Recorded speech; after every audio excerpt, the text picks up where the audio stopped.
Hi, this is Deana and Duane Floro with The Best of Us.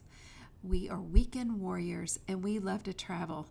The usual mode of travel is a truck pulling an RV. In this case, it's on an airplane. We welcome you to join us of part 2 of the Holy Land of Israel. I hope you enjoy it.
We are in Masada. This is the most incredible place I think I've ever been. As you can see, if you haven't been here, this is really should be on your bucket list. And some of the ladies that have been to Utah said this is so much like Utah mountains.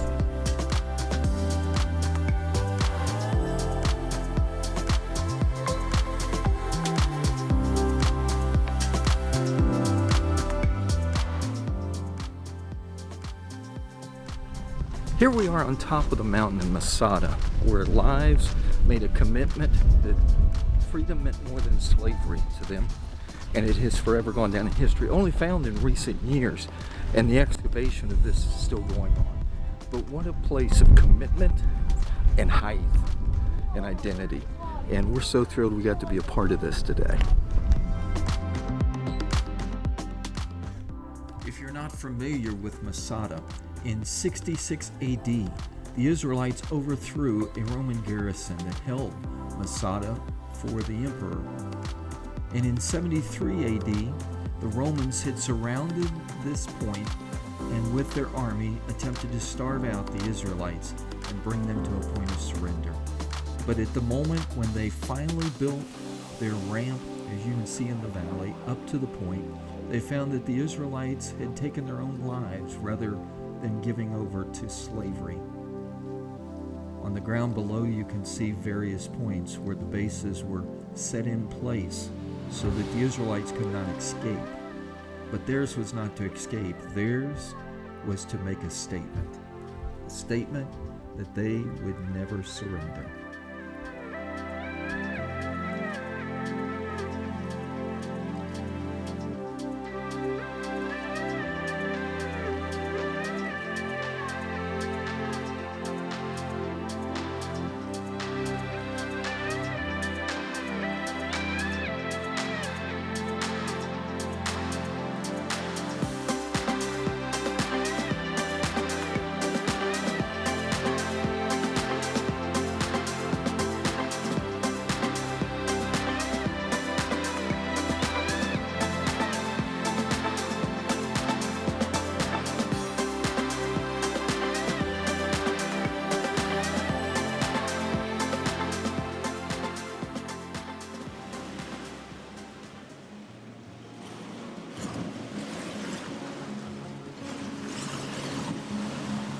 So we're looking at the Dead Sea. We came down, we're not getting in it, but we came down just to feel it, feel the saltiness of it.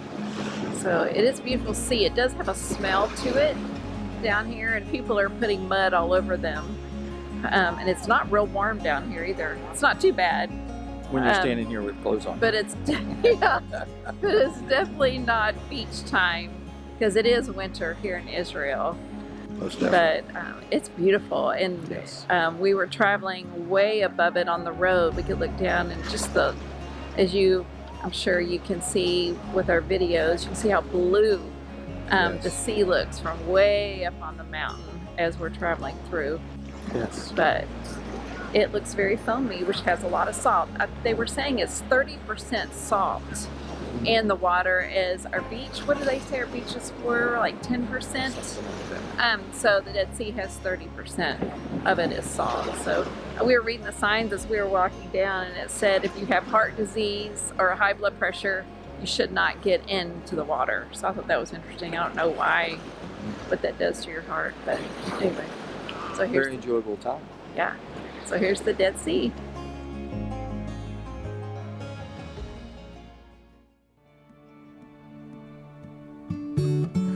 We are here downtown Jerusalem, Old Jerusalem. We're going to be going down the Via Dolorosa and just seeing all of Old Jerusalem. It's so exciting to be here. I just can't believe it. We made our way along the outer wall to the city of Jerusalem as we approached where the Temple Mount is located. Now occupied by the Muslim Dome of the Rock, as they prepare and go to their points of worship, we saw the water fountain where they ceremonially prepared themselves as they approached their holy site.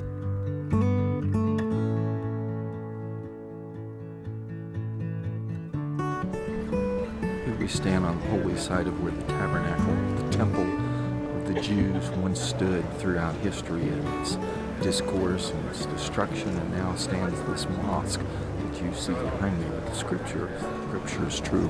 One day again, the temple will be restored here. The Ark of the Covenant will be placed again. And this site is not far from Jesus returning through the eastern gate. The building behind me is a marker that they have been able to survive together. We've learned that though the Jewish nation has the rights to the property, they give maintenance of this to the Muslims to maintain it and control it. And so though this mosque now stands, Scripture says one day the temple will again be built. The Via Dolorosa was the place where Jesus took his walk to Calvary. Here we followed a man who was carrying a cross down this very pathway that Jesus strolled so many years ago. As we made our way, we came to the place that has become known as where Jesus stumbled and placed his hand on the rock beside him. Many have come through and have put their hands there as well. It's where Simon took up Jesus' cross and carried it for him. What a touching moment along the journey. It was here that Jesus was brought before Pilate and then on to Herod to stand trial for his claim to be King of the Jews. What if we set out upon the waters, sail till we lose sight of shore? The light and the wilderness, we were made for all of this. You alone my confidence, ready for it all. This is who we are. This is where it starts. What remains of the temple for the Israelites, the Western Wall or the Wailing Wall, where people still to this day gather and offer up prayers that God might hear them, Yahweh might be aware of their needs. And even as we were there on a rainy day, many gathered and prayed. According to Jewish history, it's believed that when the Messiah comes, he will come through the eastern gate to the city. For Christians, it's believed that Jesus will return through the eastern gate. As you can see, many are buried, anticipating his arrival, in order that they might be the first of those that are called up from the dead. A glimpse in time, speaking to the soul of every longing, calling it to deeper light. The light and the wilderness, we were made for